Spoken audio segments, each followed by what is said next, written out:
Thank you all so much for being here and being flexible on this, one of our very first hybrid workshops. So we're happy to have you and excited for anyone who is looking into the tech integrated art. Jeremiah at Wedge has been a facilitator since the very beginning in 2022. So we're happy to have this series, and thank you for being flexible with us. Oh my gosh, I love you. Kathleen, you're awesome. So our communication, the communication from Fulton County has been so great, and we just love it. I also want to say that part of the funding for this program is supplied by the Fulton County Board of Commissioners under the advisement of Fulton County Arts and Culture. And we also are partially funded by the Atlanta Interdisciplinary Artificial Intelligence Network, which is based out of Emory University and Georgia Tech University, and is funded through the Mellon Foundation. So, if you don't mind to advance, yeah. So I'm going to go over real quickly what we're going to be doing today. For everybody that's already here, we got doors, materials, food, got some pieces of paper so you can draw out yourself. For our online audience, since we'll have the online audience as well, I'll do everything in a way that we can just be focused on the Zoom mainly. We're going to start off with storyboarding 101 and talk about what are story beats, what are camera angles. These may be things you are familiar with or not. And I also want to encourage all the Zoom people, if you want to tap in, if you have a question, anything like that, feel free to just go ahead and unmute yourself. I feel like we have a great system where I can hear you. And if you need to say something or want to say something or have some feedback, just jump on in. So we're going to talk about beats and angles, and I will ask y'all probably in a second how familiar you already are with storyboarding for film, camera angles, story beats, those types of things. We're going to go into, after that, an overview of how to use storyboards. So we're going to talk about angles. We're going to talk about how to draw out your storyboards. We're going to talk about why you would pick certain storyboards. And then we're going to spend the rest of the time actually doing it. We're going to put together a quick cast using our own characters. We're going to write a scene, and we're going to make art as a group. And then we're going to do one more group project where I'm going to show you the way that I use my workflow to create a character. And then after creating that character, to then create scenes using the storyboard aspects for those characters. And then we're going to make the scenes, turn the scenes into short videos, and then assemble the scenes into a very short beat in and of itself. We are not going to be making an entire film today. We're going to be making like a single moment from a film, not even an entire scene necessarily. And the reason for that is because I don't want you to feel overwhelmed with the storytelling process. This particular workshop is more about the nitty-gritty of how to represent the individual frames and angles of your story. And then finally, we're going to be using Nano Banana and mainly Nano Banana and VO3, both Google-based products, to talk about AI. And then we're going to see what's going on there. Next. Real quickly, if you have met me before, which I may have met several of you and some other people online, a couple of these names sound familiar. So thank you all so much for being here. But I am Jeremiah Long. I'm the executive director for Wedge. Wedge.center is our website, not .com, but .center. And we are a nonprofit that is based here in Atlanta, Georgia. We started off February 2022. Hey, how's it going? Feel free to come on in. We're just getting started. They're online, yeah. Yeah, come on in. Yeah, there's plenty of food. Come, good to see you.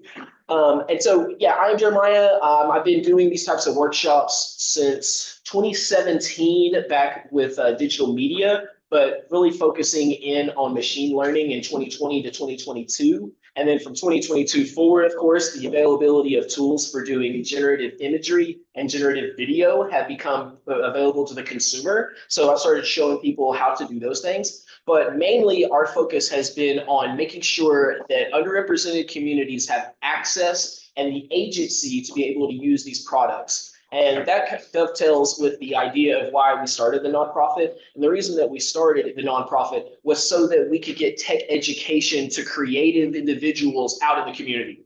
So you can see from the images I show here, I've worked with kids a lot, worked with creatives in the adult space, worked at the Museum of Design Atlanta, a whole host of other places, but mainly for the last 3 years, we've been doing these types of workshops. And our mission is, like I was saying, to provide emerging technology education and reaching underserved communities with that education, with a focus on letting people tell their own stories. So that's why when it comes to this technology, we focus primarily on the creative aspects of the technology. There are lots of people out there that will tell you all about the business use cases. There are lots of people out there that will tell you how to use these products for various marketing, things like that. And there's some really amazing people that I'd love to suggest in those fields. But for us, we stay pretty much primarily focused on storytelling and creative technology. And this is a newer part of what we've been doing for the past 6 months or a year. We did a version of this in the past, but it's been really important to us to highlight that we are not an AI advocacy group. We are not here to advocate for AI particularly. So I want to make it clear that while the concepts that we're using involve computer software to create art, we are not exclusively tied in any way to a particular technology, especially generative AI. We acknowledge that using these software and products can create machine learning algorithms and use decisions that may or may not go along with what you want for yourself. We'd like to acknowledge that the data that you are putting into these products may be being used in ways that could even borderline unethical or maybe wholly unethical. We're not here to judge that particular part of the process. We're also not advocating specifically even for the products that I will show you today, such as Google Veo. We're basically trying to make sure that you have the agency to decide for yourself what these products are and if they're valuable to you. These are also not the only things we'll talk about. We'll talk about generative video in a completely different way outside of this, in augmented reality, 3D, XR. There's lots of different emerging technologies. This one that we're talking about today for storyboard is just one of those. So in the end, it's your art, it's your creativity that is the most important thing to us in our nonprofit. And the workflows and tools that we show you to make those decisions for yourself, they are just an agnostic way of us talking about technology. So you'll see now, and if you come back to our other presentations, the technology will change all the time, and we are currently supported, and we don't have any money in our nonprofit based on grants that come from any sort of tech agencies or tech companies at this time.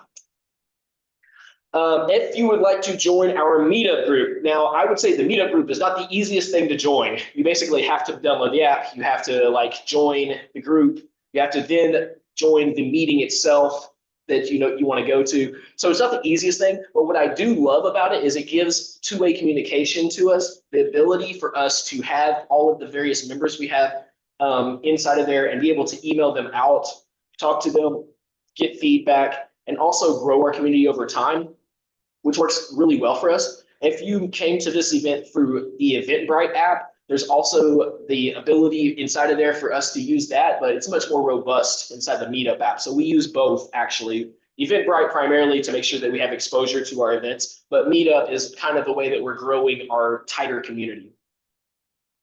So for today, again, I mentioned we are going to be using Google's NanoBanana 1.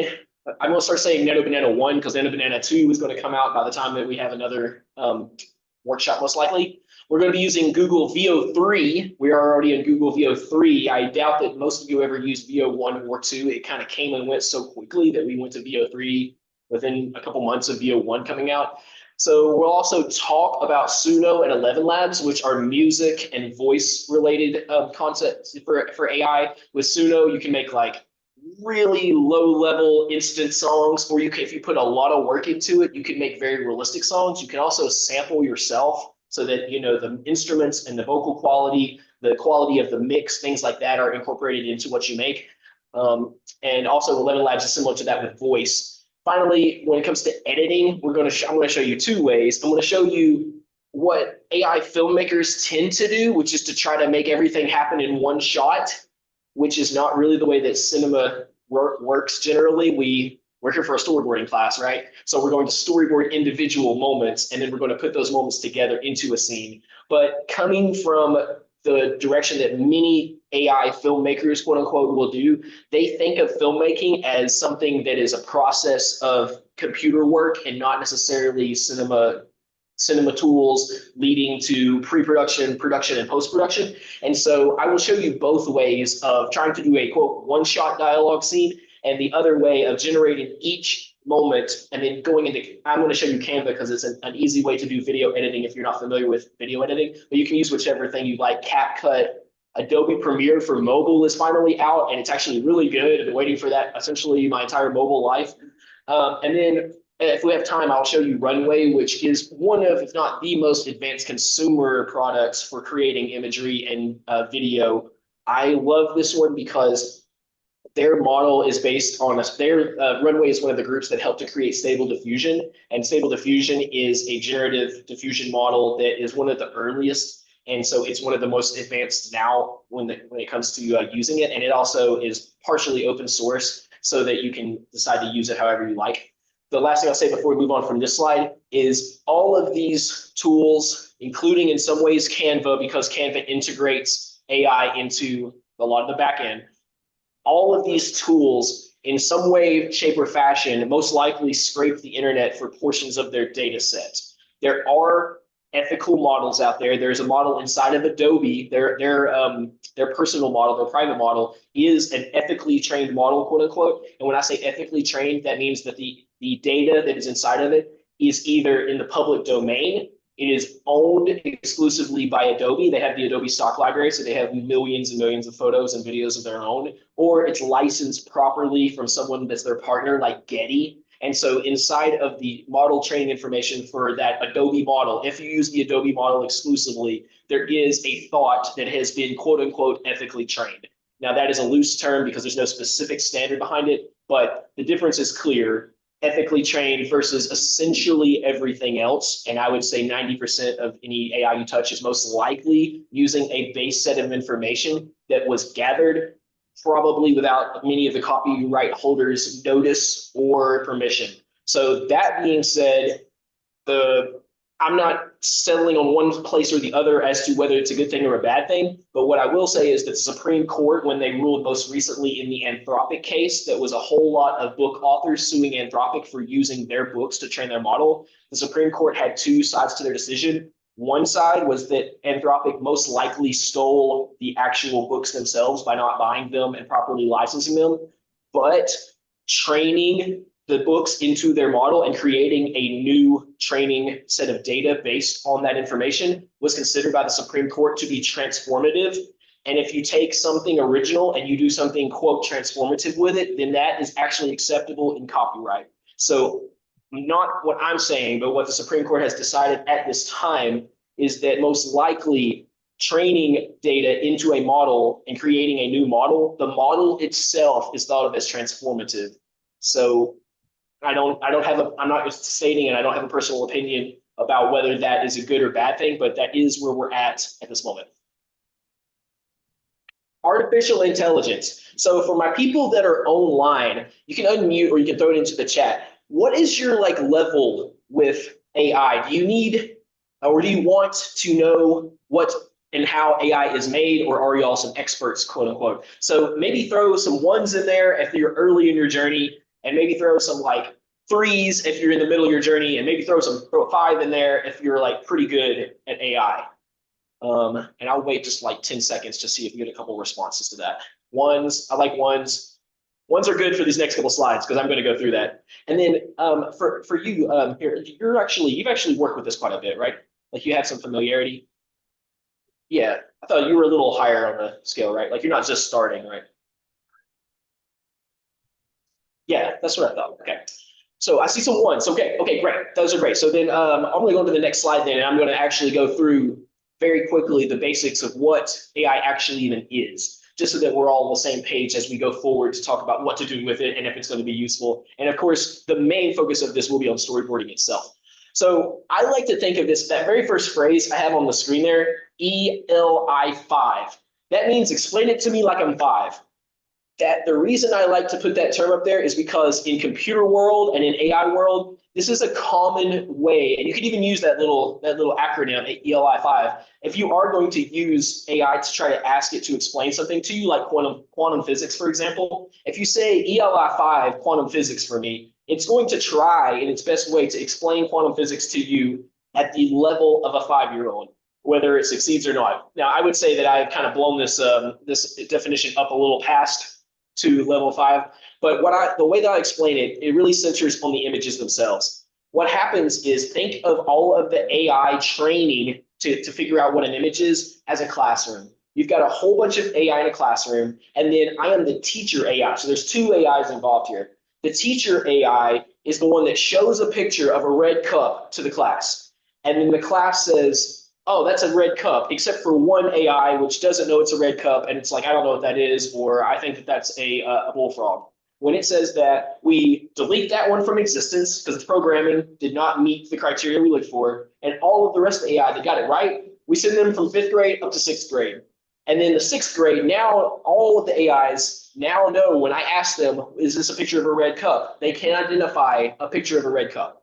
So then we do that over and over, thousands and thousands of steps, and try again and again until all of the AI in the classroom are able to identify, this is a red cup, this is a red cup, this is not a red cup.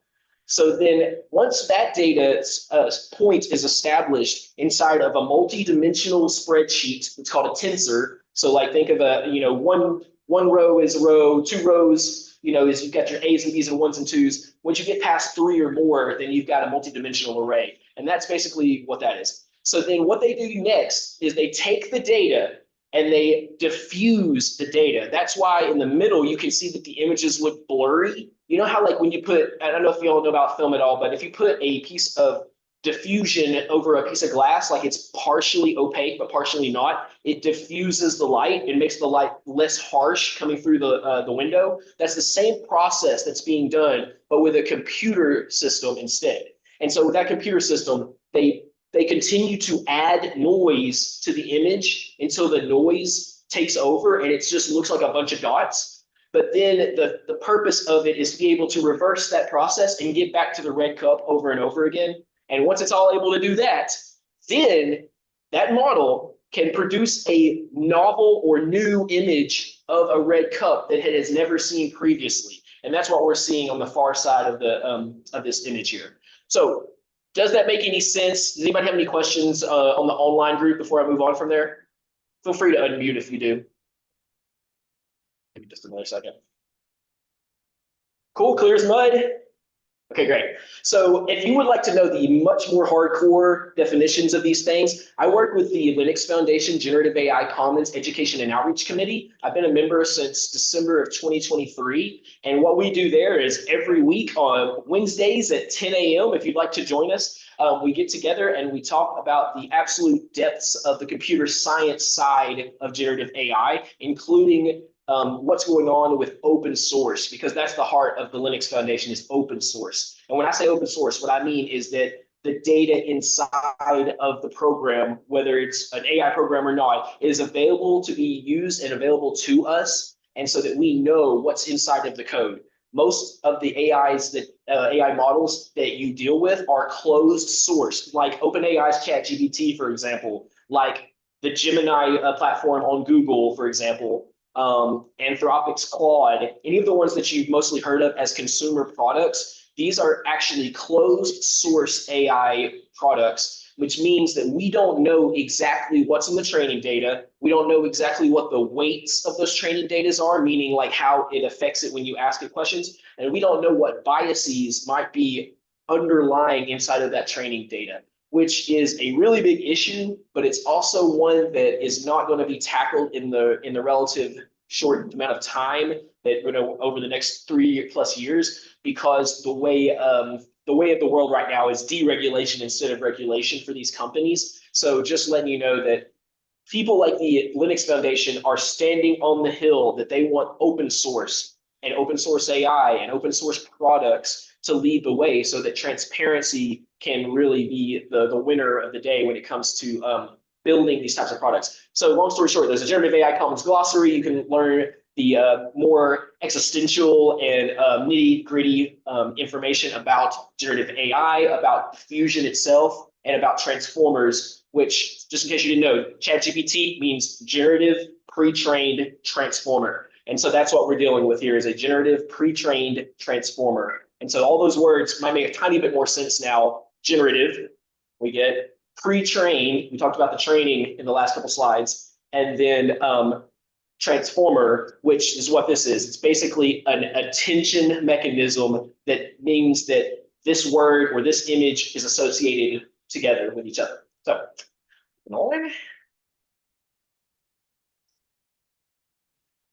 all right. Now, you didn't see this last time, so because I just added it in there, right? So in August of 2022 at the Museum of Design Atlanta, as a group, we put together a prompt. And I was like, whatever prompt that y'all want. So this is the prompt that they picked. A Black woman wearing a black off-the-shoulder shirt, looking upward while wearing a VR headset. Her left hand is touching the side of the VR headset. Vaporwave pink and colorful squares in the background. So if you notice, there's some very strategic commas in there, and that has to do with the way that the model thinks. Is like commas make it stop and think about the next part. But that first image there, August 2022 in DALL-E 2, and that's the OpenAI's early image generation platform, that was the image that we created. Now, at the moment that we created that, everyone was pretty knocked off their seat. Like even myself, I was like pretty astounded by the absolute photorealistic quality of that first image. Now, if anyone ever played like Nintendo when they were a kid, or Super Nintendo, or PlayStation 7, or whatever younger people play, and then versus now looking at the newer systems, you look back at the old graphics and they look pretty bad. But at the time, they looked pretty good. And that is definitely something that has happened here again, too. I thought that in August 2022 looked very good. Well, in November of 2024, about a year ago, we used Adobe Firefly 3. Now, that's an ethically trained model, as I mentioned before, to create the same image using the same prompt. This was probably, I didn't try it over and over again to try to get what I wanted. I just took whatever it gave me. So that's the image we got. You may notice that her hand isn't quite up there on the VR headset, but you might also notice the skin tone is significantly different. Some might say better, some might say glossier, but it does look quite a bit different. And then finally, just before this particular workshop today, I used Google's Nano Banana 1, because Nano Banana 2 will be coming anytime now, to generate the exact same image yet again, using that exact same prompt. Now, if you notice this one, I would say the skin reflections look a little better. Depending on whether you're talking stage right or stage left, maybe her hand is, the correct hand is up on the headset, depending on how you're thinking about it, right? Because that is the left side person. Now, on the other hand, that is her right hand, right? So did it do it or did it not? The question that we're asking and trying to answer is, was the LLM that was doing text to image, was it able to adhere to the prompt that it was given? So prompt adherence, that is a key term that you can think of with these. You're often, when you're trying to make AI imagery, you're trying to get the text to image or the text to video product that you're using to do prompt adherence, which means it produces the image that you are trying to get it to produce. Now, I will tell you those commas, a Black woman, Jeremiah? comma. Yes, please. Really quickly, and this is all in the realm of personal preference or something, but the third image, the background really fights with the figure of the woman and lessens her impact. It is. It's almost, I agree with you. And that's Sandra, right? Sandra, like, it looks like the image itself decided, because we didn't exactly ask for this, for the reflection of the background to reflect off her skin. And that isn't actually something that we asked for in the prompt. So that's actually a really good insight, because from an aesthetic perspective, did we really want the background to kind of have the same color aesthetic, or would we want her skin to not have this kind of like coloration? Because I do agree, she kind of like blends in versus that middle one, which has got this like high contrast between the foreground and the background. So yeah, that's an interesting thought, right? Anything else for my people online? Anything else you notice about these images that comes to mind between the differences? I'll tell you one other thing that I intentionally did. You see how it's got this edit image over the third image? I intentionally took a screenshot and put that back up there, because when I hovered inside of Google's slide deck on that image, it produces a little dialogue at the bottom of the image. This is all just inside of Google Slides. Nothing, I'm not talking externally. Like I'm literally just in Google Slides. And it says edit image, and it has a little banana beside it. That is to indicate to you, oh, and it has that little marker that has a little star. That marker with a star and that banana are supposed to indicate to you, would you like to edit this image using Nano Banana? And the reason I just had to leave that in there was because up until now, Google Slide didn't have a native button to use AI to modify an image that you had put in there. So I would very, very much not commenting on what I think, but I think it's very interesting to note that if you had put a photograph of your family reunion into this slide deck, then Google would be suggesting to you, would you like to edit it using AI? And why? I don't know, but the fact that it has been shoved in there, I think is noteworthy. I have no opinion on what good noteworthy, bad noteworthy, but it is noteworthy, I would say. Also, that second, those other little icons underneath the image, one of them means remove background, which is an AI feature. And I just want to make that note too, yeah, because that button to remove the background, if you decide to use that button, just know you're now using AI. Now, all those other implications I talked about, they are in there somewhere. But that being said, the convenience of using a background remover might seem very far removed from the ethics of creating an image, but they are deeply intertwined, to be honest. Okay. Jeremiah, So, yeah. Sandra, again, real quickly, something technical. The slide was originally, when I first saw it, was large enough to read. It's so tiny now. Is there any way to enlarge it? And is there going to be a transcript available?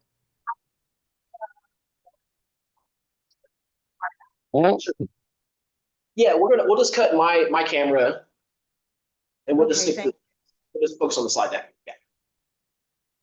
Can I interject something? Yeah, please, Mike. Well, the third image implies that the participant is immersed in the event, whereas the other two have a feeling of they're being introduced to the event. Does that make sense? It does. And how does that, and aesthetically, do you lean more towards that as what you would have wanted, or more further away from it? Well, I have no idea, but I'm just saying it's a very distinctly different, but not necessarily less or objectionable in any way. It's just very different. Yes, yes. Yeah, and I do definitely agree. It does. It feels like she's in a room in that third one. Yeah, she's all into it. Yeah, yeah. And the reflections on the headset itself are like maybe the other side of the room is also those same reflections or whatever. It's trying to like think through something that, and this is something that happens with these advanced text to image generators. Once you give it that prompt I have at the top, somewhere in the background, it is most likely adding additional information to that prompt. Stuff that you didn't type in. It's probably adding realistic skin tone. It's probably adding an age bracket in there. It's probably adding, something volumetric. It's adding a whole bunch of extra stuff to try to give you what it thinks that you are asking for. Now, why didn't it cartoony? It might have made it cartoony if I'd asked it to make it cartoony, but since I did not ask it to be cartoony, it might have actually just decided that what I must have meant was photorealistic. Now, those are, neither one of those things are in the prompt, but since I didn't describe the woman as being a cartoon, then it decided that it should be realistic. And that is the same thing that happened with all three of these images, and depending on how you feel about that first image. That first image is meant to be realistic, I believe, as well. But man, that was great. Could I add one more comment? Please. I would say, since Mike brings this up, and you said it depends on what you want to use something for, it depends on what effect you want. You need to know what you want. So, and you need to be able to articulate it, right? Absolutely. Yeah, and that is a big part of what we'll talk about in a second. well, towards the end, well, I was thinking about like, well, y'all aren't y'all might not know cinema language, right? So you may not know what a two shot is or an over the shoulder, and you might not know, or you may how to make a prompt for a text to image, generator. So I was like, oh, well, maybe I'll make a little mini app that does like drop downs and allows you to just like put it together yourself. And so before we started, like from the time I got here until we started this, I actually built and deployed a mini app using Google's AI Studio for like text to app creation. And I deployed it, and you'll see on the slide, it's live, and you'll get to go to it on your own, and then you can make the thing. So idea fruition almost immediately. And I even deployed the app live using a Google Cloud. So it's actually a full-fledged live app. If I just bought a domain name, it would suddenly be its own thing. But we'll talk about that here in a moment. Okay. So I'm going to talk quickly through a couple of these because I want to make sure to kind of stay on time for the hands-on portion. But I want to talk about the why for a second. If you are making AI and you don't really feel comfortable sharing what you made with somebody, if you are making AI and you have a malicious intent, if you are making text to image or text to video, or you're using LLMs to write, or you're doing any of these things, and you would not feel comfortable sharing that you have used AI either with the recipient of those materials, and that could be a teacher, that could be a friend, or if you don't feel comfortable sharing it because of the content that you've created, there's reasons you might not want to share it, for your own personal reasons, but there's also an idea that maybe you're making something bad, y'all. So if you feel that way when you're making something with AI, maybe just don't do it. Just throwing that out there. Now, on the other hand, if you have a strong why, such as, let's see the next slide, such as if you are Eric Nandova, and this is a young man that's from Clarkston, Georgia. He's got cerebral palsy, and so his voice to text can't really understand his speech pattern, and he can't really use more than a couple fingers to type out things. And he's wheelchair bound, all these various things, but he is an incredible advocate for not only for refugees, but for poor people, for people in Atlanta, for people of color. Like, he is just an incredible young man. I met him when he was 16. He just turned 19. He just graduated from Stone Mountain High School. And what he wanted to do was to create these images that harken back to the sanitation workers' strikes of the civil rights era. And at the top of those signs, it said, "I am a man." Well, he wanted to riff on that idea. So we took and he wrote, this is his writing that he created for each of these. And then what we did is we trained a model. It's called a LoRa, a low rank adaptation model, of using images of Eric so that he was able to create his own images that contained him. And the reason he wanted to do that in the way we did it is because he wanted to keep it private. So I used a model inside of Runway ML, Runway with an M and an L at the end, Runway ML, to create a low rank adaptation model, or a LoRa, L-O-R-A. And what a LoRa is going to do for him is have a private AI generation model that will only generate images of Eric, but images that he can use in any way that he feels. So he wanted to generate an image of him voting, and he had this really cool, it's almost like shadow of his ancestor in the background. He's at the voting booth, and he wanted it to be all like kind of like abstract a bit. And then a more photorealistic view of him as an astronaut. And then he wanted like a cool image of him riding the MARTA. And like some of these are, these are older, right? These are about 2 years ago that he made these. So at the time, the quality of the various imagery may be up and down. I'm still, even to this day, pretty astounded with what he was able to come up with. So that's his why. Now, the other why for him when it comes to using large language models and text-based things is because he needs to communicate a lot. He talks to Ted Terry, he talks to Senator Jackson, he's talking to Dion DaCosta from the CAB Board of Education. He's very involved politically. And so to be able to make grammatically correct emails, he prompts his email, more like one finger usually, prompts it in there, has it created, and then takes the final thing that is his thoughts, but has been properly and grammatically laid out, and then he sends out his emails and his messages. So this is his why.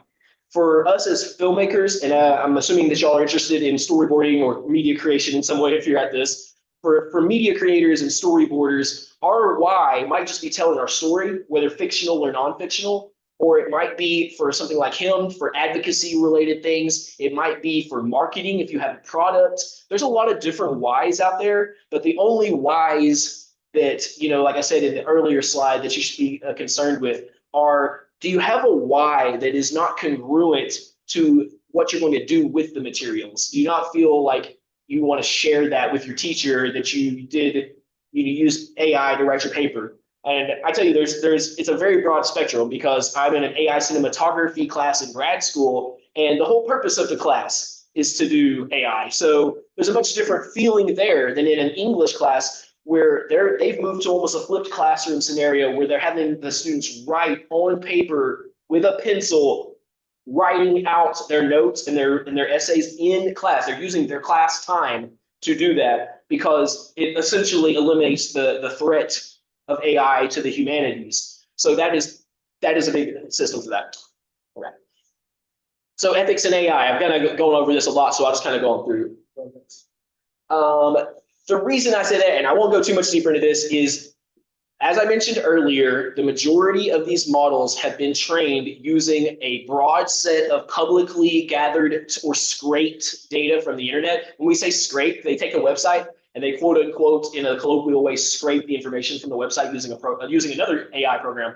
So we know for a fact, if you look at Midjourney, and Midjourney is a very advanced AI system that's been around for quite a while. It used to be exclusively on Discord, but now you can use it on the web, but it produces high quality images. The reason it's able to make such high quality images is because it has like every piece of data you can imagine inside of it, including, clearly, they took a lot of imagery from copywritten sources. So the example here on the top left is an actual still shot from the movie Infinity War.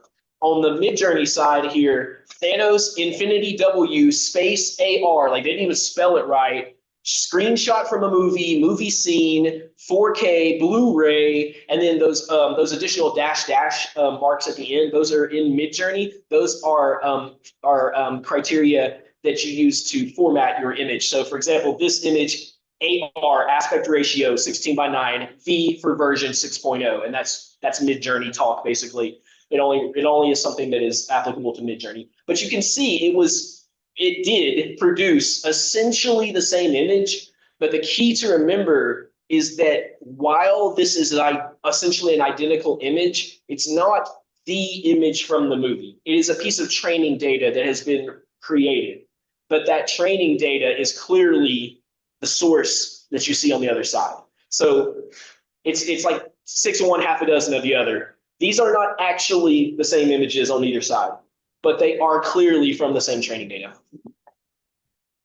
So the last thing I'll say about this, it might get the answer wrong. It might not do what you expect it to do. The training data is from all over the place, lots of copyrighted materials in there.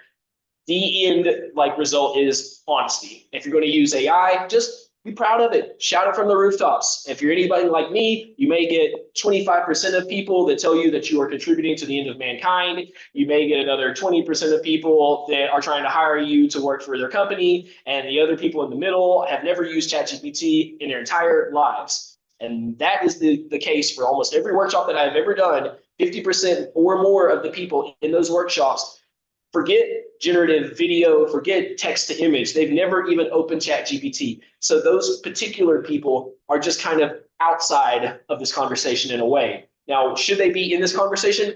I don't think so. They should do whatever they want with their lives. But what I'm saying is, and what I'm trying to relate is, if you are using AI, being honest about it is a superpower. And being not honest about it is kryptonite. And it's going to get you.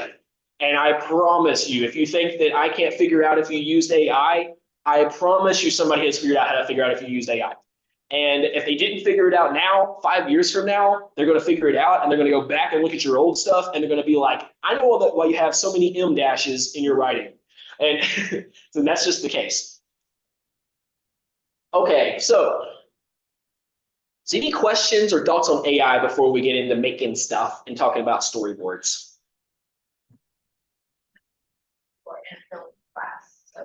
Oh, awesome.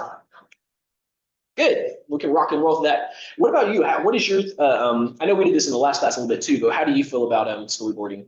What do you feel like? Have you done that before much? Or? Okay. Cool, perfect, cool. Well, we're gonna kind of go through this a little quicker in the 101 portion then, so that we can get on to making stuff. All right, next.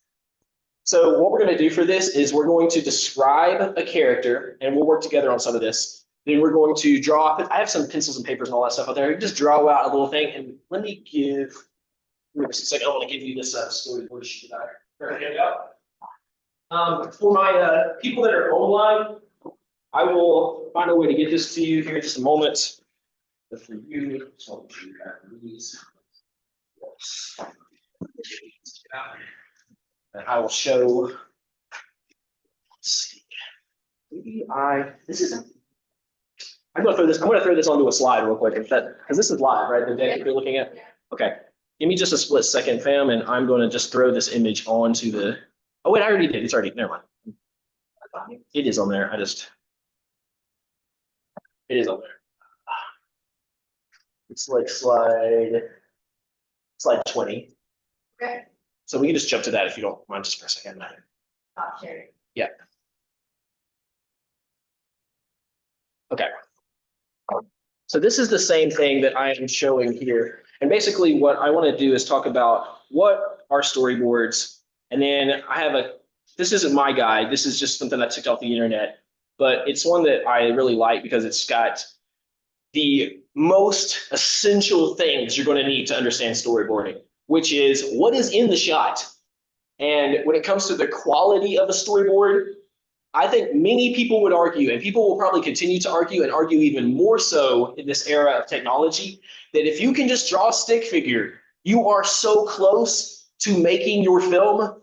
Like you are way closer than we ever have been in our lives, because storyboarding in general is a crucial step in getting your vision out of your brain, off of your script, out of production hell, and into actually making your movie. So I want to show that. Okay, and care to go back just a couple more slides? Let's see. Yeah, to 18, yeah. Okay, actually go on to the next slide. Okay, so let's talk about beats. For all of my non-filmmakers, beats are basically each key moment in a script. Now, if you all are filmmakers, you're going to be feel like we're barely not going anywhere. We're not putting this thing into drive, and we're not making a full movie today. We're going to make one beat essentially in a script, and we're going to try to flesh that into 2 beats and potentially into a 3rd beat. But overall, we're going to basically try to frame it around one single moment, and that's so that we can get through the technical process as well. So we're going to split that though, and they're split into an action or moment or a change in the environment. Something happens, something is revealed, someone says something meaningful. Those are all the factors that go into that. Okay. So the 4 main parts and pieces of a storyboard have to do with the shot composition, how it's framed, the camera angle itself, the movement that will be done with the camera, whether it's zooming in, zooming out, panning left and right, trucking forward and backwards, pedestaling up and down, tilting up and down. There's a lot of different things that can happen. Tracking shots. There's a lot of different camera angle movements that can happen as well. But those are things that you will want to think about when we do the video side of this. But for now, you can think of it that way. Continuity wise, you want to make sure that the last scene matches up with the next scene and matches up with the scene that came before the 3 scenes. That's very important. Blocking, and if you know blocking from theater, it's the same thing in film, where you want to decide the placement, the physical position of the person in relation to the other characters and in relation to the viewer. So in this case, the camera. And finally, special effects planning. Is there something that happens in the shot? Is there an explosion? Is there a fight scene, some type of effects or lighting, special things like that. These are all things that you might mention in a single storyboard. Okay. So here's some examples of storyboards, and what I love, and the reason I use these particular examples is because I love movies and I love cinematography, and I love that a great director or a great cinematographer, the director of photography, and all of the factors that come together, whether it's hair, makeup, lighting, the costumers, every aspect of a filmmaking crew. They come together so that when you see one single still frame from a film, like any of these films, you almost know what's happening. And like these things are planned in advance. It is very unusual and rare, and it's more like a novelty in a certain way to not have everything planned out in advance. Documentaries have to figure out certain things, but they still will plan out as many shots, at least the angles and the ideas in advance. Reality TV shows will plan every angle out. They consistently hit a lot of the same angles, even though they don't know what dialogue is going to come out of the people's mouths. But when it comes to a normal Hollywood or indie film, generally it is going to be storyboarded from every single beat of the script before getting out of pre-production and making even a plan to go make the movie. So you can see how these things all factor together. Okay, next. This is what storyboards look like for film on the inside. Generally, and you're talking about high quality storyboards, we're going to be focusing on stick figures. Now, you might be some great artists, or if you're online, you may just decide to follow along and watch for now. But what we're going to focus on here is mainly stick figures. Somebody say something? Okay. So these are professional storyboards, though. You can see this one from Spider-Man over here. It's actually pretty in-depth. Like, you see the arrows? Those arrows are motion, you know? And some of those arrows, not on this particular one, but sometimes the arrow will indicate the camera move as well. In this particular one, it's indicating the movement of things. Like the train goes that way, you know, the Spider-Man twists this way. You can see that some of these are even bursting out of the frame a little bit. That's because, like, when you're moving the camera, you might have more things going on. Or, I mean, these are storyboards. They're not going, unlike what we're going to do today, these storyboards are meant to be reference moments for when you make the actual film, so they don't have to stay inside those boxes. Now, on the other side there, this is more similar to what we're going to do, where it is a single character doing an over-the-shoulder, perhaps, and then what we'll do is we'll reverse, and we'll do an over-the-shoulder, the opposite direction, and then finally we'll do, based on this list I'll show you too, an establishing shot either at the beginning or the end to show both characters in a single moment. And that's basically what we're going to be working on today as an example. So here is When Harry Met Sally. This is, for people that are old enough, an incredibly famous movie scene. And y'all probably, if you do know this film, know what happens in this scene. But what I wanted to show is, this is what we're going to be working on. So kind of drill this idea into your mind. We're going to have an establishing shot. Then this is also called a two shot. This is both an establishing shot and a two shot. So both things are true. Now, an establishing shot might be alternately a shot of the outside of the cafe they're sitting in. It's like, hi, we're at a cafe. Now, cut from that to the scene 2 where the woman is speaking, cut to scene 3 where the guy is speaking. But this is what we're going to be looking to capture within our text to image, and then taking that image and going from image to video. This is essentially what we're going to be going for. So, like I said, this is a 3-shot moment or beat for a dialogue scene. The first shot is an establishing shot or a 2-shot. It's both things. But we can call it a 2-shot because it's got 2 people in it, so that's an easier way to think of it. So you got a 2-shot. Then you've got actor 1. This is an over-the-shoulder shot. But this is actually what we call a dirty over-the-shoulder shot, which means you can see another person in the shot. And it's not a clean over-the-shoulder, meaning that it's from the angle of the dialogue over the shoulder, but we don't actually see the person's shoulder. So these are both considered dirty over-the-shoulder shots. And so you shot 1, shot 2. Okay, let's do next. This next one's from Crazy Rich Asians, and it's the same kind of idea, but it's kind of the other version of this, where the first shot is actually the shot of the young woman. The second shot is the future mother-in-law, and then the third shot shows the mahjong table, and shows, you know, in this film, they're like having two conversations. They're having the conversation between them, and they're having the game. The game is occurring where they're winning or losing at the same exact time. So in this particular shot, that cutaway, instead of having an establishing shot of both of them, it shows a cutaway to the hands or the mahjong, you know, tiles of one of the players, because that's the more important reveal in this scene. Now, if you go back just one, or one more too. This is overall what we're going to work on though today. We're going to do an establishing shot with two characters. Then we're going to show one of the characters with an over the shoulder. Then we're going to show the second character with an over the shoulder. And we're going to write a simple line of dialogue for each one of those moments. And that is essentially what we're going to do. And then we're going to go for the technical side of actually putting it all together. So either unmute or throw into the chat. Have just so that I know, have y'all ever made dialogue scenes before? Are y'all filmmakers? I mean, how much of this part do you know? So you feel familiar and like you have something there, and if you don't, it's totally fine because there's nothing wrong with that. We're going to go through everything, but I just want to kind of get a view. Let's see, just a little bit. Somewhat. Okay, cool. Yeah. Cool. So, so don't get intimidated. This right here is what we're going to do. We're going to make 3 text to images, and they're going to circle around these 3 ideas. This right here. Now you can choose to do something completely different if you want to, based on the shot list criteria. But this is what I'm going to explain. Okay. Keep going. One more. Okay. So once again, yeah, that's fine. Actually, yeah, this is fine actually.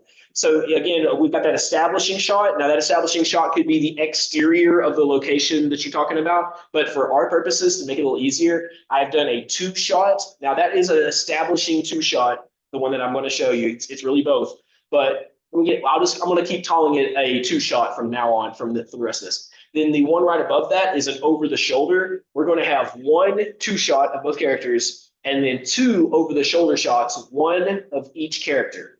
Now, I'm not going to go too deeply into the 180 rule, but the 180 rule for dialogue means that you shouldn't cross a 180-degree line from filming so that both characters are facing towards each other. So one character should be facing left and one character should be facing right. If both characters are facing right, then who is anybody talking to, basically? So the whole idea there, and you can look up the 180 rule because I'm not going to go into it too deeply right now, but basically one character needs to be facing one direction and one character needs to be facing the other direction so that it appears to the viewer that they're talking to each other. Now, that might seem really obvious for us because we watch a lot of movies, we see a lot of dialogues, shots, we see the news where they're doing an interview, they're cross-cutting between 2 people. But it's not actually natural in the real world. In the real world, there's no cutaways. So it's good to keep in mind that these shots need to be one person facing left and one person facing right. And I'm not going to go into the cinematographic details of who should face left and right, but some would say that the protagonist usually faces left and the antagonist usually faces right. Sorry, the opposite. The protagonist faces to the right and the antagonist faces to the left, generally in film. But don't memorize that or it'll ruin your movie experience because you'll figure out who the villain is too quick when you watch certain movies. Okay. Next. Okay, so this is what we're going to do. We're going to write a quick scene using an established shot and then an over the shoulder for one character and an over shoulder for the second character. Now, I want to give everybody who's on the online version of this a quick second to think about what it is that they want to do in the scene. For that too, I'm going to throw this into that slide deck. I think that maybe I did actually. Can you jump to slide 46? So if you want to try this out, you don't have to. This is the app that I mentioned making before we started today. It is like a little storyboard helper app, and it allows you to do drop downs to create your own storyboard. Now, again, you don't have to use this, but if you did want to try it out, then it's all good. I think you might be able. It's a live link. You might be able to grab it. Just because I didn't bother to put a domain name behind it or anything, so it's got a crazy name right now. But I did both inception, code, and deploy to the cloud this app before we started. So I was pretty wild that worked out using Google's AI Studio. I am going to do the same thing while we're just chatting about it.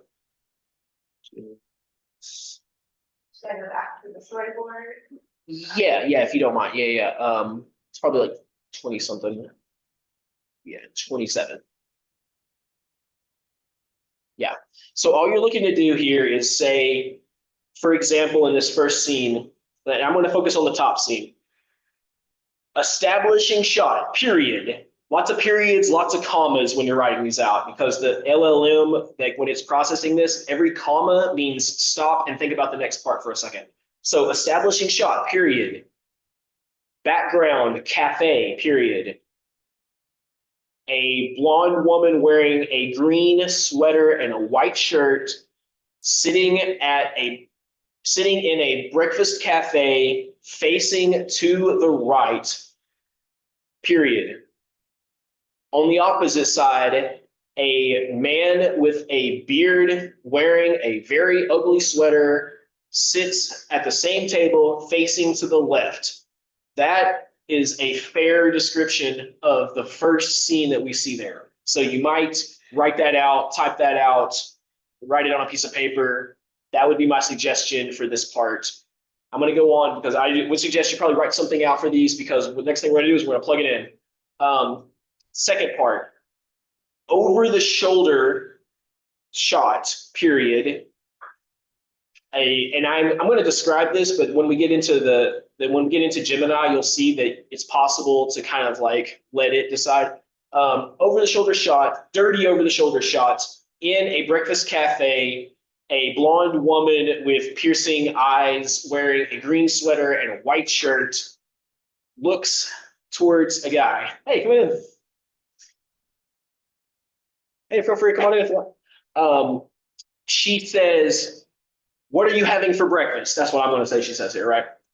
Okay, and so you can add more details such as, it is morning light, well lit, cinematographic, outline, right? Okay, and for my other online people, this third one here, over the you put facing right, put that somewhere in your second scene, right?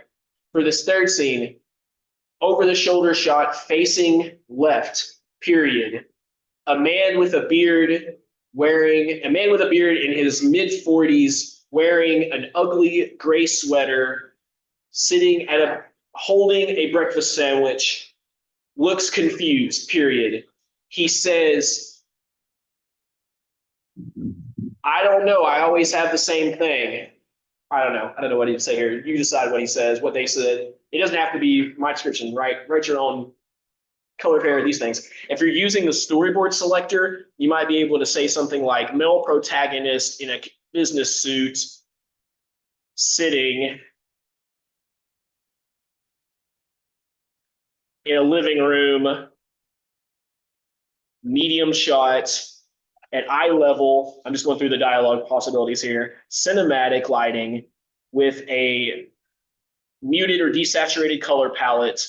The camera lens is 35 millimeter and the art style is photorealistic. So that's the prompt that I just created with the prompt creator from the little app that I made. So you're going to do that part, right? Hi, Elizabeth. I see Elizabeth Strickler on here. Elizabeth Strickler is amazing, y'all. If you want to, Elizabeth, if you definitely drop in your next thing in Athens, she has, I've learned so much. She is a mentor to me since 2022, since before I even started the nonprofit. Strickler is awesome. So once you have that part, what I'm going to describe here in a second is I'm going to show you the process of how I also created my imagery, and then we'll go through and I'll show you in a live way. I think that's why we should show the live thing. I think can I put my computer to that? It won't show them. won't show that. You can join our Zoom. Oh, could you log into Gemini and I can just do it on yours? Yeah. Okay. If that's okay. So maybe just so that I can demo live, I just unfortunately asked Kathleen at the last second if she would give me access to her Gemini account. But yes, so we're gonna do that in just a second here. Let me look at my own slides here and see. Where should I go next?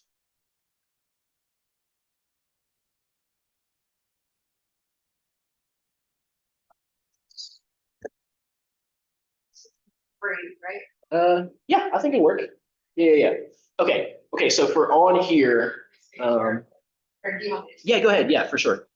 I am going to now, I'm gonna take my prompt, I'm gonna put it into the I'll put it into the chat, yeah. Let's see here. Okay, I'm gonna put my, oh, I'm not actually in the chat. I'm not in Zoom. Okay. Yeah. Sorry. I'll put in the.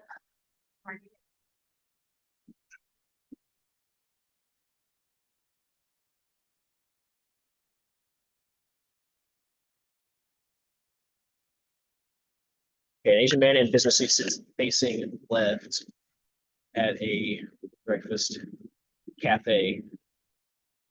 Across from him, facing right,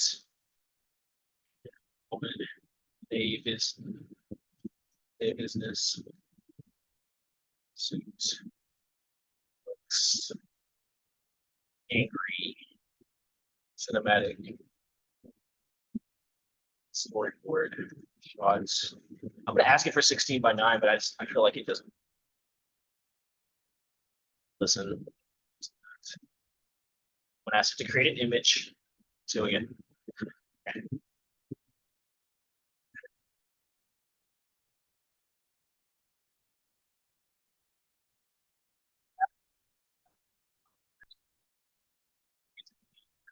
Oh, I didn't ask for a photo realistic or anything.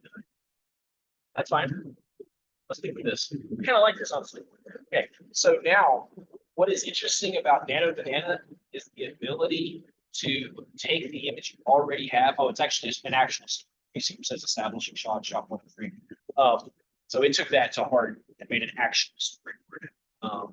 So it just listened to me. When we talked about prompt adherence, it basically listened to me even better than I kind of even wanted it to. So that's fine. So what I like about Nano Banana is it has the ability to intelligently look at the image you already have, and theoretically, it should be able to produce a novel image that is similar to what you already have. So what I'm going to ask for now is now make a medium close-up shot of just the man. Cinematic.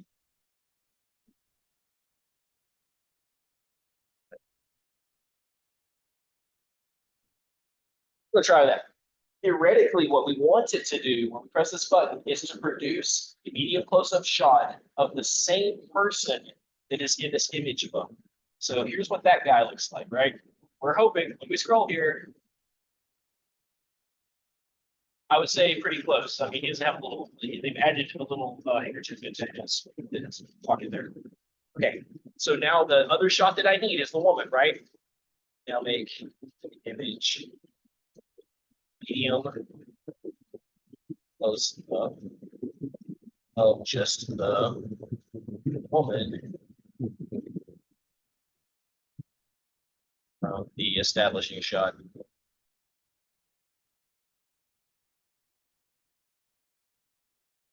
How are you going to spell this right? The great thing about AI, I would say that AI will allow you to spell things pretty drastically. Okay, we'll reveal. Okay, here's the image. Now, will it keep her angry face too? That's another question. She's wearing a blue suit. She's wearing white shirt underneath. Arms crossed. So we get everything except for one thing, right? Except the angle is not like. Now, two things I can do here, right? As a cinematographer versus being an AI person. An AI person is going to just try to prompt it to death until she faces the opposite way. You could also just flip the image using normal stuff, right? Now, for purposes of this, I am going to ask it to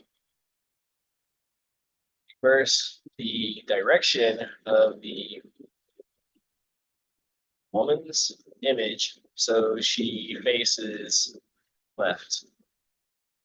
We're going to try this one time because it probably is going to say, actually, no, I don't want to do that. And it may just literally produce the same image. But yeah, or it produces a complete slot. Yeah. So there's that, right? So here's the idea, right?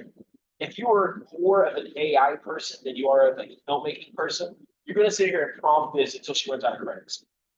I personally would rather just take the image that is essentially what I want here, and I'm just going to flip that image left to right before I use it, because we're in a workshop and I want to keep going. But if you did want to just keep on asking, you might get it to flip it around.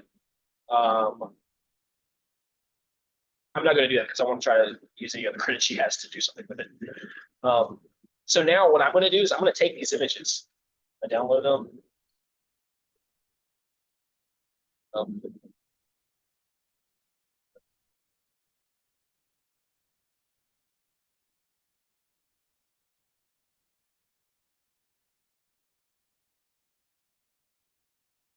Just very clearly.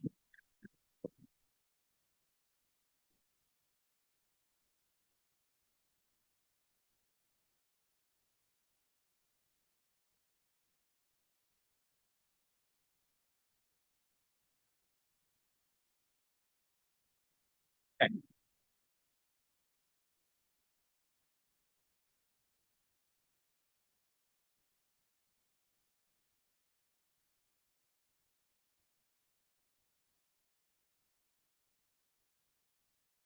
Because we don't care. I mean, this is, has got some words around it. David. All right, got it.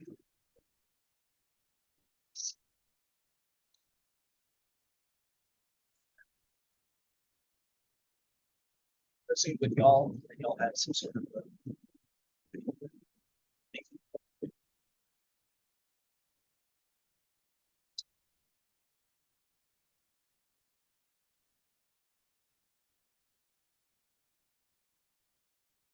I would to flow which is their mini lab for creating images. Great. All these things. So what we're trying to do is take the frames we've already made and produce a video with those frames. So I'm going to go to frames to video here. Right here, I'm selecting video 3.1 fast. Sometimes audio will not be generated in 3.1. That's working on this. So what we're hoping is that it will produce both video and the audio in a single hit. So now I'm going to take the image,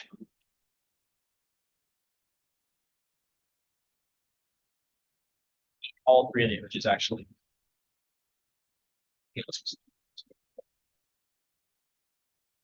Now it wants a 16:9 frame for this, which is what I also want.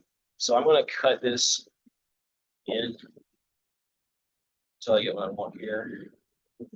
Let me get it. So I only want a 16:9 image, and if you're not a filmmaker, by the way, 16:9 is just the normal size of a film. Okay, I like that.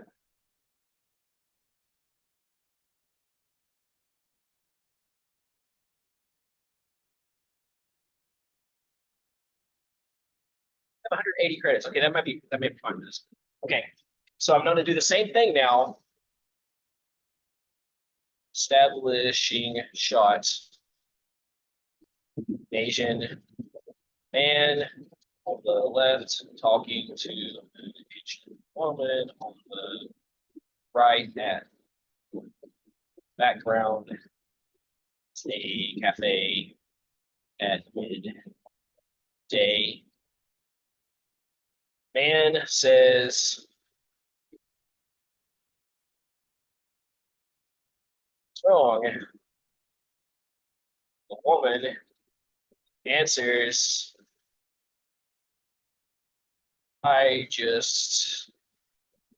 was talking about vampires, I was going to talk about vampires. That a rude vampire. This would be my apartment work. So the reason I said that is because I want to see, first off, if it will adhere what I'm asking. So we'll man say what he's supposed to say? Will the woman say what she's supposed to say? Will it all happen in one shot? Will bring it all? I think it's plausible that there may be some gibberish dialogue somewhere there. I think it's plausible that there may be some sort of, rendering error.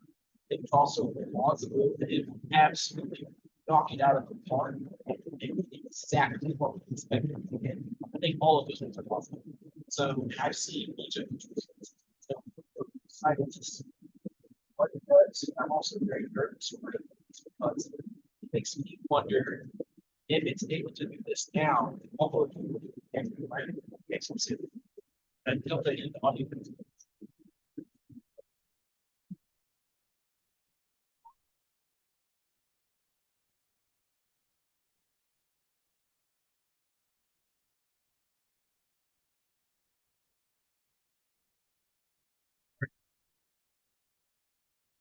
So that middle part, I don't know if y'all can hear that, but that middle part was some gibberish. Yeah. Straight from that single image.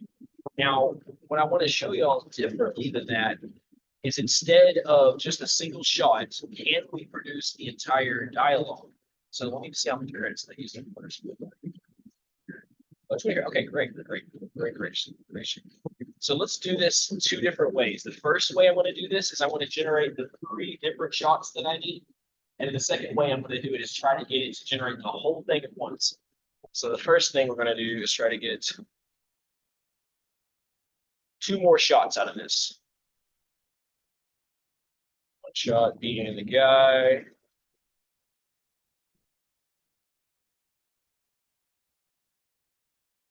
think this is too much.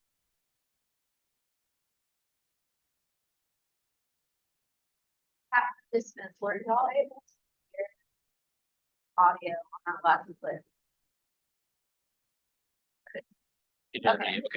We can add it into the slide. It might just be like. Oh, got you. But could they hear it over the speakers? It's fine. We'll do this real quick and then I'll do that. Okay. Okay, so now what I'm going to do, I'm just going to try to generate an image of just the guy talking. So like over the shoulder shot. And Asian man holding a coffee cup. He's holding a coffee cup, so I want to keep that. I want to keep that coffee cup at bay. So I want to mention it in the thing so it doesn't decide for itself what to do. Looks around and says,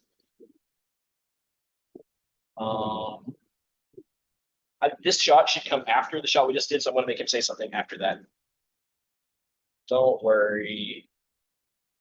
Vampires are actually just hungry ghosts.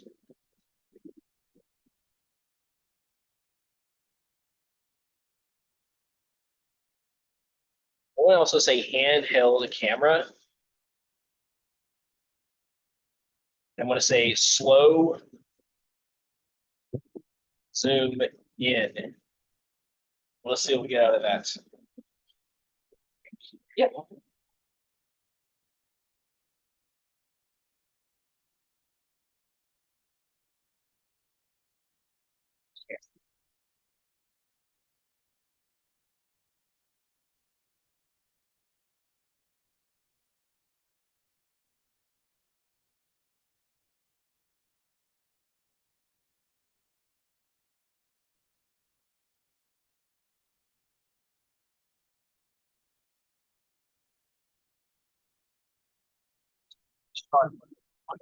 I just like enough dialogue for it to generate 6 to 8 seconds.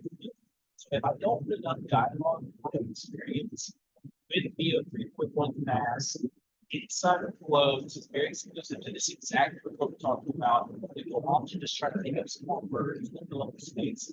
Now, what I could potentially do is ask it. The man sits in silence and then says at the very end of my dialogue, if I give the prompt to do, then maybe it'll be okay. Now notice how it's got this white line on the side because I didn't crop this very well. It's just my error. Don't worry, vampires are actually just hungry ghosts. Don't worry, vampires are actually just hungry ghosts. Okay, I'm going to play this under some more time. Yeah, what do you do? What's wrong? Then what, Chirpot? I just met a rude vampire. What's wrong? Then what, Chirpot? I just met a rude vampire. Yeah, only AI can tell you what she did there. But that being said, this is one of the reasons that it's better to like make stuff in pieces. Because when you go to edit it, first off, you may just want to shoot that one again, shoot slash generate. But you might just want to cut around that part based on what I'm about to do here. So we're going to generate our final shot now. That's going to be of the woman. So the one that I flipped, this is the flipped image, right? Because she needs to face correct direction of the 180 rule. I'm also going to try my best to cut that white box out of the side so that very clear. Oh, don't hear that. Keep it chatting.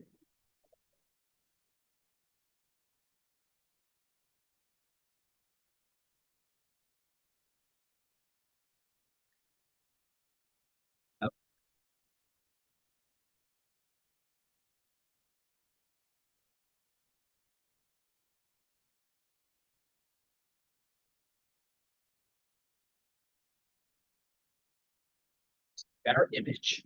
I'm going to take, I'm just going to copy my last prompt here so that I can faster modify that. The shoulder shot is facing right.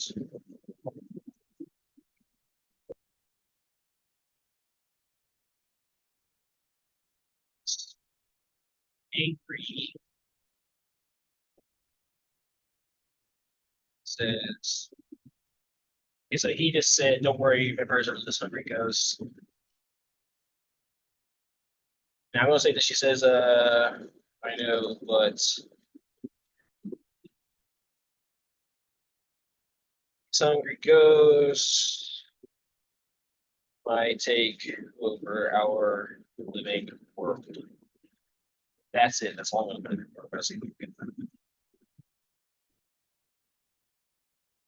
So back at what we've got now, we've got an establishing shot. They're at breakfast. He says, what's wrong? And she says, it's ran into a rude vampire. Then we cut to a close-up of him. He's looking off. Maybe he's looking at the vampire and he's like, don't worry, vampires are actually just hungry ghosts. Hungry ghosts, by the way, are a way that Chinese people describe an experience that basically go back from the to put in the undead state because of various things. So now we're going to see if we get the exact opposite shot on the shoulder of her. She is responding. I want her to say, and I added a little more dialogue intentionally to this next part to try to make sure that she had something to do. Right? Because what I don't want it to do is to prompt ignorance. Suddenly, she says something completely different. She says gibberish. She makes some sort of action or something that we don't expect. And the reason I do that is particular to this particular workflow because the Google platform and the way that I have it set right now is producing 8-second videos, which means I have to make sure that she's doing something completely so I can see. It says audio is great. Okay, I will also go in the slide deck. I'll add these clips to the final slide deck so you can see yourself. I know, but these hungry ghosts might take over our living world. Oh, okay. I asked. I know, but these hungry ghosts might take over our living world. I'll show you how to I know, but these hungry ghosts might take over our living world. I don't like that little lady in here. We did not ask for that lady. We also did not ask for these really manga lines while she's her angry thing. But that's what we got.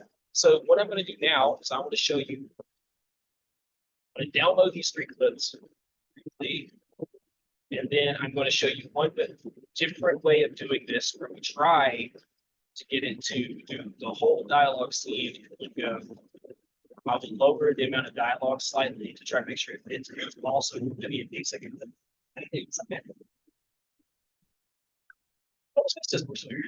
Thanks for coming. Excuse me. But your video, Yes. your audio is breaking up pretty badly. The Was it too video, close? we can hear the video fine. Yeah, now that's better. Was it better? Okay, it could just be, yeah, this microphone is pretty sensitive. So y'all hear us clearly now, right? Yes. Okay, great. Awesome. Maybe if this is it, can you still hear if I put it right here? Is It's that- okay. Yes. Okay, cool. I'm just gonna set it down for just a split second here. Awesome. Yes. Yeah, please.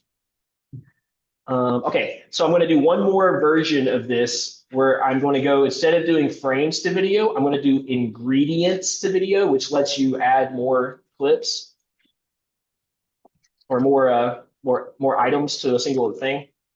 The first thing I'm going to do is I'm going to grab the majority of my dialogue here and everything, and I'm going to stick it into this one prompt. And in fact, just for experiment purposes, I might just see if we just shove all this into one, what do we get?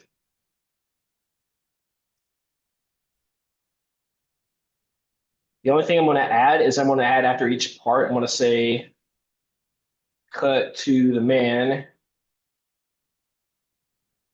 saying, actually, maybe let's cut the dialogue just because I kind of want this to work. I'm going to cut the dialogue out of the from the first shot.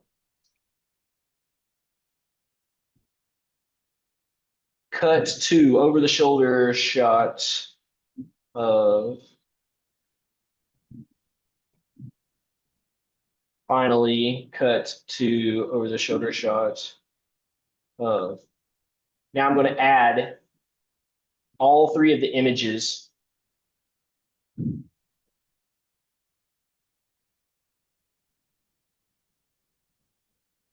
Same three images, right? So in this version, if I go, I'm actually going to also go from fast to quality. And we're just going to see what we get. Oops, this feature is not supported on fast quality. Okay, fine. I'm going to stay on fast because it's the only thing that will allow me to do it. And there we go. So now what we're going to try to do this time, and then I haven't assembled the video yet, but what we're trying to do in this version of it is instead of making 3 separate storyboards and then taking those storyboards and eventually editing those together in a program like Canva, we're going to try to do a one shot and just get the whole scene using the 3 images that we want all in one generation. So it has to very intelligently decide that first shot must be the establishing shot, the second shot must be the man on the left, the third shot must be the woman on the right. I will only show the man on the left when it's the man talking. I'll only show the woman on the right when the woman's talking. These are a lot of complicated things that it is trying to prompt and adhere to. And I would love to know, you can just think about this in your minds. Do you think this is going to work? Do you think it will be able to make this whole scene? I would say in my general experience, using a ton of other products, especially outside of VO, it is not able to even come close. It's going to do something crazy, weird. There's going to be like a dragon that flies in. It's going to be all messy looking. That is generally what has happened. And if you look back on my earlier slides, when I was showing you the quality of the effects from earlier till now, it was very, very difficult to get something good out of it. Now, I would say even from this very, very first moment, there's something up with her face. So we're going to see what this does. Here we go. Don't worry, vampires are actually just hungry ghosts. I know, but these hungry ghosts might take over our living world. Don't worry, vampires are actually just hungry ghosts. I know, but these hungry ghosts might take over our living world. I mean, that's pretty close to, that's exactly what I asked for, technically. Now, I would say, if you know, you probably would agree here. Don't that worry, there's some vampires are actually just hungry ghosts. weird, there's a little I bit of know, weird but- stuff going But on. these hungry ghosts might take over our living world. That being said, it did use the establishing shot, but notice it's like you Don't need. worry, vampires are actually just hungry ghosts. I know, but these hungry ghosts might take over our living world. So that is the one-shot way to do this. And now, what generally happens in AI world is there's a shot called a oneer, which is basically the camera never cuts away. It just gets closer, moves back, it travels with you. The dialogue continues to occur, and the one camera person stays live, navigating the scene as it goes along. That is what a lot of people in AI tend to want to make with cinema, a single long continuous shot that looks accurate and continues to move on and on. The reason, in my opinion, that people in AI cinema tend to want to do that is because they don't have this basic storyboard training. They don't know what storyboards are. They don't know what beats are. So they don't think about making a film as shot by shot. They think of it as press button, make movie. Now this right here lends credence to the idea that Don't that's worry, possible. vampires are actually just hungry ghosts. I know, but these hungry ghosts might take over our living world. That being said, I would tell you that the better idea, and oh yeah, in a cooler down there. No, you're fine. There's drinks in the cooler for us right now. Is to hell, I'm gonna come back. Yeah. Okay. My garden be on it. Maybe It'll do it easy. Will do it easy. Sweet. I don't think we've ever relaunched that. It's fine if it's because it can be a free account. Okay, so I'm gonna go straight to video on Canva, landscape. And I'm going to drop these 3 clips in. I'm gonna show you the manual way to edit this scene together, and we can compare the shots.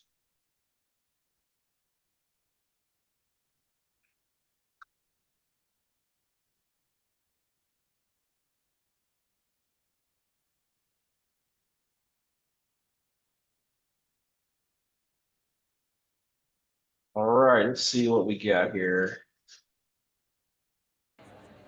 What's wrong? Little what, Charprot? I just met a rude vampire. Don't worry, vampires are actually just hungry ghosts. I know, but these hungry ghosts might take over our living world.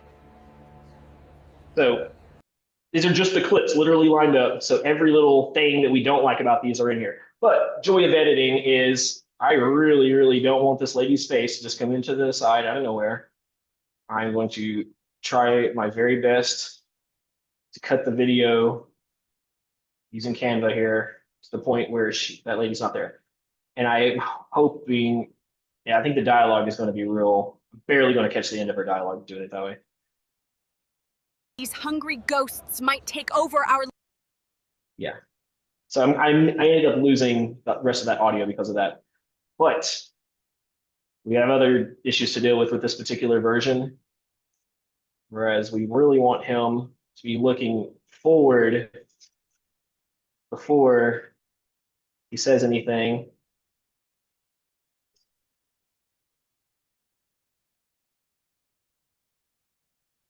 Don't worry, So now the reason I did that is for continuity's sake, right? In the end of this scene, well, towards the end of the scene. Just met a rude vampire. don't worry, vampires are actually just... So there's lots of continuity issues here, right? We don't want his exasperation. So here's the version where I generated the 3 clips and I edited them together. What's wrong? Little what, Charprot? I just met a rude vampire. Don't worry, vampires are actually just hungry ghosts. I know, but these hungry ghosts might take over our... Okay, so I cut around because I didn't want the little flaws to be in there. So you got that version, and then here's it one more time with our full.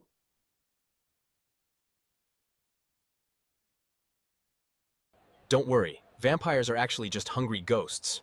I know, but these hungry ghosts might take over our living world. Don't worry, vampires are actually just hungry ghosts. I know, but So that is the long and short of putting these together, right? You start something like Gemini, you use your cinematographic language, whether it's something you come up with or you use a helper like the app that I made. Create your beats as we've done here. Fix them if you need to, whatever you need. Then we're going to go into a video creation platform, such as for this example, Flow Google, and upload those images along with using one of these workflows, whether it's, now you could also go straight in here and create the images. It's also using Nano Banana. So you could just skip the Gemini part and go straight into here if you feel like you're good at it. You could do frames to video, text to video, or ingredients to video for this particular workflow. And then you can decide whether you want to generate each key frame, each single storyboard into a moment, or you want to give it a try at putting them all together. I'm still, even though we can agree that this version is a little wonky, normally, if you think of it like a paintbrush, I would have went back and generated another clip that didn't have those artifacts that were similar to this one. Like I would have generated this lady's clip at the end here, just again, and just kept doing it till I didn't have this face pop in the side. And then once I had a completely clean clip, I would use that clip from my palette into my thing, and the rest of them will hit the bottom of the ocean. That is the long and short of actually using AI as a storyboarding tool. I'd like to open it up at this moment to anybody that's online. Do you have any questions or thoughts, or would you like to see anything, or were you not able to see anything we were trying to show a second ago? Just opening it up. So please feel free to unmute yourself if you would, if you have any thoughts. Then I can also show you some additional scenes I've done here. I think this will play. I did some communicating in the chat, and Yep. I think I understood that we will get a copy of these slides and also a transcript. Is that correct? Yes. The recording and the slides. Yeah, you'll get the recording and you'll get the, yep. Okay, thank you. Absolutely. Yep. Thank you very much. This is fascinating. Yeah, of course. And can I ask, what are you thinking about in relation to this? Are you just interested, or is it something that you're thinking about in relation to your own creativity, or just something you Yes. found that you I have two other members of our team here. We have just done a stage play that I wrote, and I have worked to an extent during the pandemic with the Sundance Collab and done some work with, because we couldn't do anything, but it was a wonderful thing to be able to do, and done a short film as part of, training, and had a producer. I'm in Atlanta and Richmond, and I mean, I really love film, and I've done some video where I didn't have to storyboard anything, but I wrote something and that was produced by public television and was distributed nationally. I mean, I've been close to this. Right now, we've got this play, and I see it as my vision is, and I've started writing it, and we're working on it in my acting and script writing class as an episodic journey for these two women who were initiated in James Joyce's, the Irish author's, imagination, and are now traveling the world to find, they got out of his imagination and now they're traveling the world looking for new authors. They aren't human beings, but they act like them. They have 24 grievances, you know, is the name of the play. Yeah. That sounds amazing. So you are a playwright and a filmmaker. Well, I'm not claiming filmmaker, but I have been in films. I have done a bit of filmmaking, but nothing big, nothing substantial. But I do understand about having pitch decks, and there's an independent film group. I've been to one of their. They allow you to pitch, and they have experts that correct not correct improve help you improve your pitch. We have a brilliant visual artist who's also an actor who's here tonight, and a wonderful writer, actress that's in my class. And we're working on this as a project to turn it into a film. Awesome. Well, one thing I would say, and I definitely reinforced this from the beginning of the workshop, using this to make your storyboards might be really useful, but don't feel any pressure to like take AI and stick it into your film. Like if using this for storyboarding gets you a lot further and, you know, helps you to visualize your blocking for your stage or your, you know, the images for your short film. And if that's the only way that you use it and in no way it actually makes it into the production, there's nothing wrong with that. And there's definitely nothing wrong with using this in the way that you do want to. So I just want to throw that out there that, like, you know, if you use this for storyboarding, the final product may not contain any AI. It's possible. I mean, it's also possible if you chose to for, you know, to take this and extend it into ways that are useful to you.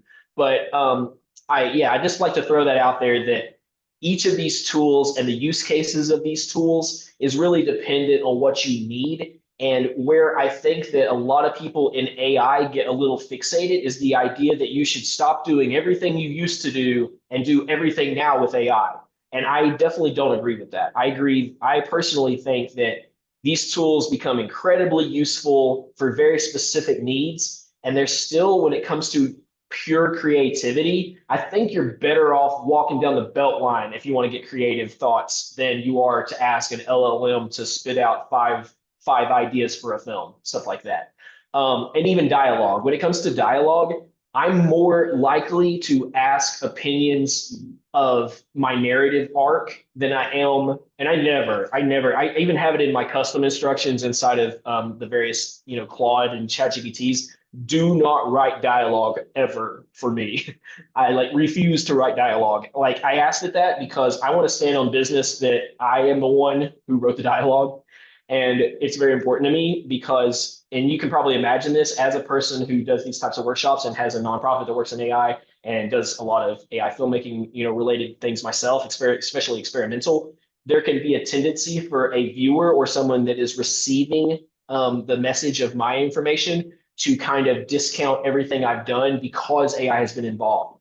And so I think it's very important to highlight that this part of these tools, you know, it's just meant to be something that you can decide to use. It's definitely, and I know we just did a whole workshop on it, it's still not something that I am saying you should or shouldn't use. It's just something that is possible and may be helpful to you. So throwing that out there. Thank you. My intention, it was to utilize based on what I read, and you gave us so much more, you know, than I was expecting it. That's why I'm saying it was fascinating. And thank you very much to both you and Kathleen, Fulton County, and all the people that fund Wedge. So I saw this creating. I can't imagine there's a better artist to do the drawings than Mike, who's here. But to create a rough storyboard, and I don't know, Mike's here and he's experienced this, and I don't know how he feels about this, but it was a quick way to get a storyboard done, a rough storyboard that we use for our own purposes. Yeah. Absolutely. And Mike, I haven't got to see your art yet, but you're like a total vibe just on Zoom. So I can assume that like you're probably awesome. And I'd love to see some of your art at some point if it's possible. Yeah. And the other thing is there is this option we've discussed. My first love was animation. And And coming up, I was told when I was in school that it was very difficult to get, to get access to animation uh, tools, and better I should do something else with my writing ability and my vision, my visions. So I did, and I'm happy in what I do.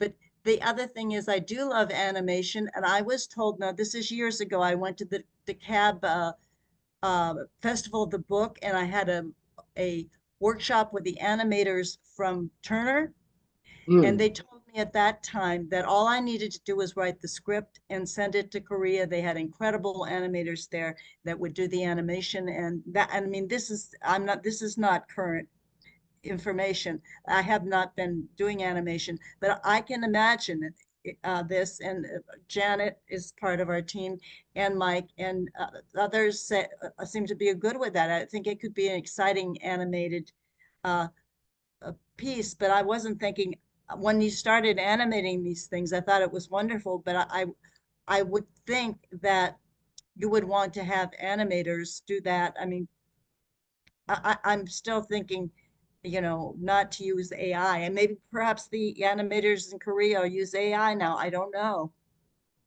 I would say this, the big difference, I think, and there are two really good books that my partner introduced me to that I would suggest checking out in relation to this. One is called techno-orientalism, and it's this idea that we turn people into like robots that will like do the animation overseas and whatever. Because like The Simpsons is a good example of where you may want to take a hybrid look at this. They had someone like Mike, for example, draw all of the key frames for the animation.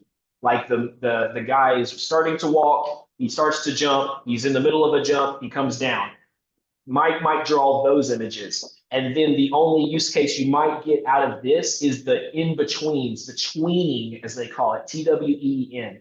You could have Mike's image of standing, jumping, and landing, and then you could have AI do the tween animations that animate the frames of going up the arc and down the arc of the jump. You might like that. You still might not have a use for that, but that is one place that has changed the game. Like if you look at an animated film, there's going to be like hundreds of oftentimes Korean or Vietnamese artists who are doing the in-betweens animation, where someone in the US is creating the keyframes and they're sending it to Korea to do the in-between shot, like moments, like the whole walk cycle besides the keyframes. So that is a big use case. The other book that I was going to mention is techno-ableism is I forget what the name of the book is. Oh, it's called Against Techno-Ableism, and it's this idea. I'm sorry. What's the first word? The what? Against. Oh, against. Sorry. Okay. Against techno-ableism.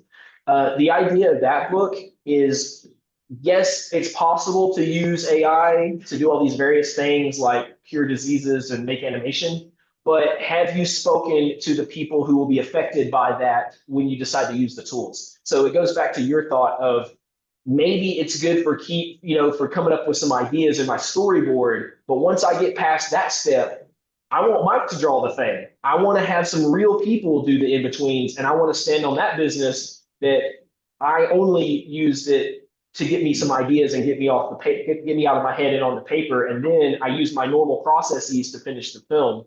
So I think that both of those books might give you something to chew on related to those topics. But I love and I celebrate your thought there of like putting as much as possible back in the hands of the animator. And this is as we roll out and we wind up here at the end, I will say, and this goes back to what I was saying at the beginning, I celebrate and I really think that hand-drawn animation, live music, live theater, standing on a corner reading absurdist poetry, those things, in my opinion, might become far more valuable as AI becomes more prevalent and more ubiquitous. Because if a young person can make an animated Pixar level film at their house in 2 weeks in their mom's basement with a nice computer, then the value of being able to make a hand-drawn piece of animation might go super, super high. And Mike's animations, his hand-drawn animations, might be far more valuable than anything that I could make with VO3. And that is definitely where I see the potential bifurcation of creativity. True creativity, including if you think of it from the Japanese perspective, if they drop a vase, they like to like seal the vase up with very prominent gold lines that show that the vase was shattered and now it's been re-put together with these gold lines. They accent the flaws and the breaks. Those accents and the flaws might be way more valuable and maybe something that people really value more is an authentic expression of creativity than the kid who made an absolutely perfect version of a Pixar film that was some generic story that he had ChatGPT write. But yeah, it does look good, but does it feel like anything? So I really celebrate what y'all are thinking about with this, and I appreciate y'all being here as well.